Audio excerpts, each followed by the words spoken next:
কোনটো হ'ব অপচন সি আৰু ডি ডি বি কৈছে কোনোবাই ডি কৈছে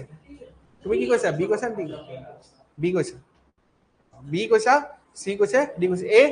এটো নহ'ব গম পাইছা এগ্ৰেছিভ হ'লেতো নহ'ব হয় নহয় এইকেইটাৰ ভিতৰতে হ'ব লাগিব আৰু পেছিভ এগ্ৰেছিভ চোৱা কি হয় পেছিভ এগ্ৰেছিভ তোমালোকে এনেই শুনিছা এক্সাম্পল এটা দিম পেছিভ এগ্ৰেছিভ পেছিভ এগ্ৰেছিভ মানে কি হয় এগ্ৰেছিভ নহয় প্ৰথমতে কি থাকিব সি পেছিভে থাকিব মানে সি এক্সপ্ৰেছ নকৰে কথাটো কিন্তু ভিতৰি কি হৈ থাকিব এগ্ৰেছিভ হৈ থাকিব যেনেকে ধৰা মই ক'লো যে তুমি তোমাৰ গাৰ্লফ্ৰেণ্ডৰ লগত ডেটত যাবলৈ আছিলে হ'ব বা গাৰ্লফ্ৰেণ্ডৰ বাৰ্থডে আছিলে